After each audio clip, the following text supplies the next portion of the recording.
up, y'all? It's your boy Forever Cabron coming in to let you know to check out What's Hood with me, the Compa FC, where you can roll one up with a real one. We chop it up about everything, dog. Politics, hood shit, music, movies, acción, you name it, la causa, el movimiento.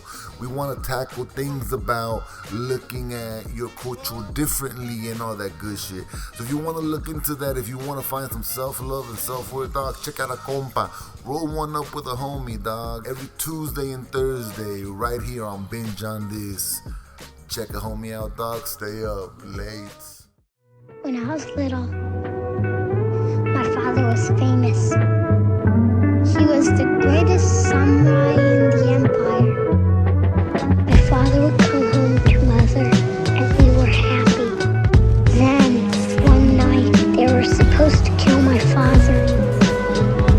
But they didn't. They left his samurai's life, walked the road of vengeance, and he took me with him. You could keep trying to solve your problems by force like you do now, but the world will keep on turning. You can't build a castle if all you've got is carpenters. First, you sharpen your plane, because when you start, that's the first tool you use. Now take your seat, boy. Starting right now, I'm going to teach you how to read. The Lady or the Tiger by Frank R. Stockton. In the very olden time, there lived a semi-barbaric king, whose ideas, though somewhat polished and sharpened by the progressiveness of distant Latin neighbors, were still large, florid, and untrammeled, as became the half of him which was barbaric. He was a man of exuberant fancy, and withal, of an authority so irresistible that, at his will, he turned his varied fancies into facts. He was greatly given to self-communing, and when he and himself agreed upon anything, the thing was done. When every member of his domestic and political system moved smoothly in its appointed course, his nature was bland and genial. But whenever there was a little hitch, and some of his orbs got out of their orbits, he was blander and more genial still, for nothing pleased him so much as to make the crooked straight and crush down uneven paths. Among the borrowed notions by which his barbarism had become semified was that of the public arena, in which, by exhibitions of manly and beastly valor, the minds of his subjects were refined and cultured. But even here the exuberant and barbaric fancy asserted itself. The arena of the king was built not to give the people an opportunity of hearing the rhapsodies of dying gladiators, nor to enable them to view the inevitable conclusions of a conflict between religious opinions and hungry jaws, but for purposes far better adapted to widen and develop the mental energies of the people. This vast amphitheater, with its encircling galleries, its mysterious vaults, and its unseen passages, was an agent of poetic justice, in which crime was punished or virtue rewarded by the decrees of an impartial and incorruptible chance. When a subject was accused of a crime of sufficient importance to interest the king, public notice was given that on an appointed day the fate of the accused person would be decided in the king's arena, a structure which well deserved its name, for, although its form and plan were borrowed from afar, its purpose emanated slowly from the brain of this man, who, every barley-corn a king, knew no tradition to which he owed more allegiance than pleased his fancy, and who engrafted on every adopted form of the human thought and action the rich growth of his barbaric idealism. When all the people had assembled in the galleries, and the king, surrounded by his court, sat high up on his throne of royal state on one side of the arena, he gave a signal, a door beneath him opened, and the accused subject stepped out into the amphitheater. Directly opposite him, on the other side of the enclosed space, were two doors, exactly alike and side by side. It was the duty and the privilege of the person on trial to walk directly to these doors and open one of them. He could open either door he pleased. He was subject to no guidance or influence, but that of the aforementioned impartial and incorruptible chance. If he opened the one, there came out of it a hungry tiger, the fiercest and most cruel that could be procured, which immediately sprang upon him and tore him to pieces as a punishment for his guilt. The moment that the case of the criminal and was thus decided, doleful iron bells were clanged, great wails went up from the hired mourners posted on the outer rims of the arena, and the vast audience, with bowed heads and downcast hearts, wended slowly their homeward way, mourning greatly that one so young and fair, or so old and respected, should have merited so dire a fate. But if the accused person opened the other door, there comes forth from it a lady, the most suitable to his years and station that his majesty could select amongst his fair subjects. And to this lady he was immediately married, as a result and reward of his innocence. It mattered not that he might have already possessed a wife and family, or that his affections might be engaged upon an object of his own selection. The king allowed no such subordinate arrangements to interfere with his great scheme of retribution and reward. The exercise, as in the other instance, took place immediately and in the arena. Another door opened beneath the king, and a priest, followed by a band of choristers and dancing maidens, blowing joyous airs on golden horns, and treading in epithalamic measure, advanced to where the pair stood, side by side, and the wedding was promptly and cheerily solemnized. Then the gay brass bells rang forth their merry peals, the people shouted gladly, hurrah, hurrah, and the innocent man, preceded by children strewing flowers on his path, led his bride to his home. This was the king's semi-barbaric method of administrating justice. Its perfect fairness is obvious. The criminal could not know out of which door would come the lady. He opened either he pleased, without having the slightest idea whether, in the next instant, he was to be devoured or married. On some occasions the tiger came out of one door, and on some out of the other. The decision of this tribunal were not only fair, they were positively determinate. The accused person was instantly punished if he found himself guilty, and if innocent, he was rewarded on the spot, whether he liked it or not. There was no escape from the judgments of the king's arena. The institution was a very popular one. When the people gathered together on one of the great trial days, they never knew whether they were to witness a bloody slaughter or a hilarious wedding. This element of uncertainty lent an interest to the occasion which could not otherwise have been attained. Thus the masses were entertained and pleased, and the thinking part of the community could bring no charge of unfairness against the plan, for did not the accused person have the whole matter in his own hands? This semi-barbaric king had a daughter as blooming as his most florid fancies, and with a soul as fervent and imperious as his own. As is usual in such cases, she was the apple of his eyes, and was loved by him above all humanity. Among his courtiers was a young man of the finest of blood and lowness of station common to the conventional heroes of romance who love royal maidens. This royal maiden was well satisfied with her lover, for he was handsome and brave to a degree unsurpassed in all this kingdom, and she loved him with an ardor that had enough of barbarism in it to make it exceedingly warm and strong. This love affair moved on happily for many months, until one day the king happened to discover its existence. He did not hesitate nor waver in regard to his duty in the king's arena, nor in its premises. The youth was immediately cast into prison, and a day was appointed for his trial in the king's arena. This, of course, was an especially important occasion, and his majesty, as well as all the people, was greatly interested in the workings and development of this trial. Never before had such a case occurred. Never before had a subject dared to love the daughter of the king. And after years such things became commonplace enough, but then they were in no slight degree novel and startling. The tiger cages of the kingdom were searched for the most savage and relentless beasts, from which the fiercest monster might be selected for the arena. And the ranks of maiden youth and beauty throughout the land were carefully surveyed by competent judges in order that the young man might have a fitting bride, in case fate did not determine for him a different destiny. Of course, everybody knew that the deed with which the accused was charged had been done. He had loved the princess, and neither he nor she nor anyone else thought of denying the fact. But the king would not think of allowing any fact of this kind to interfere with the workings of the tribunal, in which he took such great delight and satisfaction. No matter how the affair turned out, the youth would be disposed of, and the king would take an aesthetic pleasure in watching the course of events, which would determine whether or not the young man had done wrong in allowing himself to love the princess.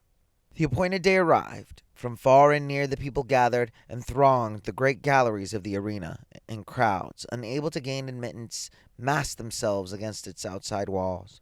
The king and his court were in their place, opposite the twin doors, those fateful portals so terrible in their similarity. All was ready. The signal was given, and a door beneath the royal party opened, and the lover of the princess walked into the arena. Tall, beautiful, fair, his appearance was greeted with a low hum of admiration and anxiety. The audience had not known so grand a youth had lived among them. No wonder the princess loved him. What a terrible thing for him to be there. As the youth advanced in the arena, he turned, as the custom was, to bow to the king. But he did not think at all of the royal personage. His eyes were fixed upon the princess, who sat to the right of her father. Had it not been for the moiety of barbarism in her nature, it is probable that the lady would not have been there. But her intense and fervid soul would not allow her to be absent on an occasion in which she was so terribly interested. From the moment that the decree had gone forth that her lover should decide his fate in the king's arena, she thought of nothing, night or day, but this great event and the various subjects connected with it. Possessed of more power, influence, and force of character than anyone who had ever before been interested in such a case, she had done what no other person had done. She had possessed herself of the secret of the doors. She knew in which of the two rooms that lay behind the doors stood the cage of the tiger, with its open front, and in which waited the lady. Through these thick doors, heavily curtained with skins on the inside, it was impossible that any noise or suggestion should come from within to the person who should approach to raise the latch of one of them. But gold and the power of a woman's will had brought the secret to the princess. And not only did she know in which room stood the lady ready to emerge, all blushing and radiant should her door be opened, but she knew who the lady was.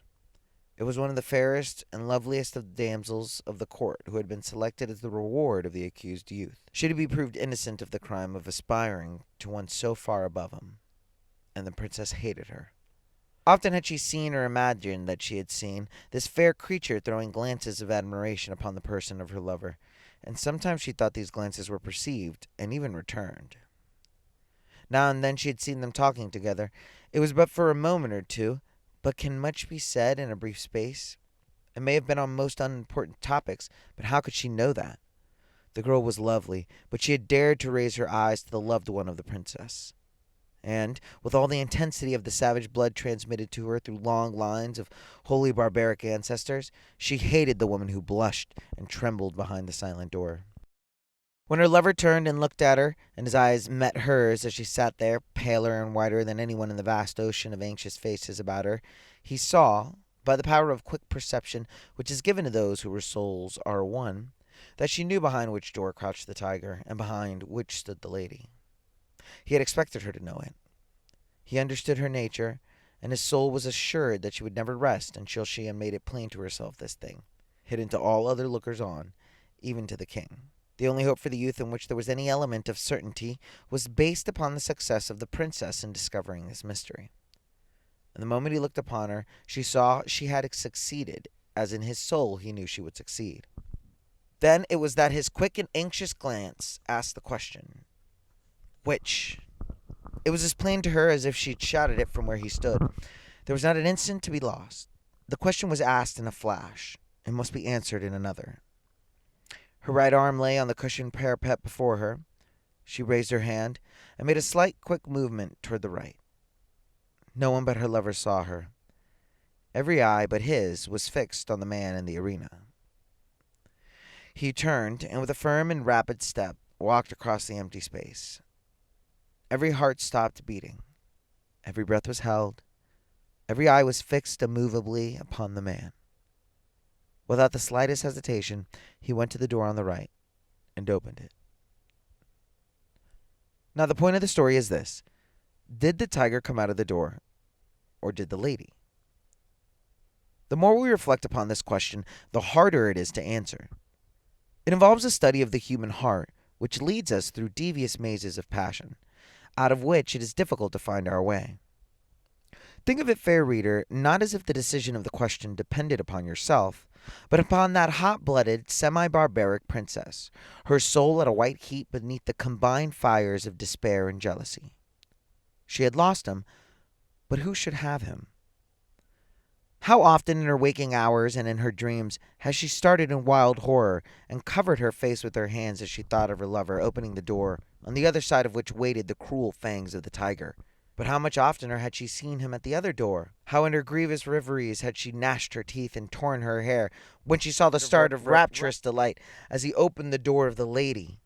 How her soul had burned in agony when she had seen him rush to meet that woman with her flushing cheek and sparring eye of triumph, when she had seen him lead her forth, his whole frame kindled with the joy of recovered life, when she had heard the glad shouts from the multitude and the wild ringing of the happy bells, when she had seen the priest with his joyous followers advance to the couple and make them man and wife before her very eyes, And when she had seen them walking away together, and upon their path of flowers, followed by the tremendous shouts of the hilarious multitudes, in which her one despairing shriek was lost and drowned, would it not be better for him to die at once, and go to wait for her in the blessed regions of semi-barbaric futurity? And yet that awful tiger, those shrieks, and that blood. Her decision had been indicated in an instant, but had been made after days and nights of anguished deliberation. She had known she would be asked. She had decided what she would answer. And without the slightest hesitation, she had moved her hand to the right. The question of her decision is one not to be lightly considered, and it is not for me to presume to set myself up as the one person able to answer it. And so I leave it with all of you. Which came out of the open door? The lady or the tiger? And that was The Lady or the Tiger by Frank R. Stockton. I hope you guys enjoyed that. That was certainly a twist of a short story. I definitely like that ending part. Definitely got really philosophical. If you guys have any questions, any concerns, make sure that you guys email us at bingeonthis@gmail.com, or you guys can comment or send us a review on iTunes. If you guys have any short stories or anything that you'd like to hear me narrate, feel free to follow me at The Real, that's the REEL_Hawaiian Bryan on Instagram. And of course on YouTube, you can find us at Binge on This, where you'll find the rest of our great, amazing shows, such as This, That, and the Other, Happy News with Perry Kurtz, What's Hood with FC, and of course Reading Ronin, as well as Roll 420s, a high fantasy D&D Dungeons and Dragons podcast. And remember, young warriors, that we live by the sword, we die by the book.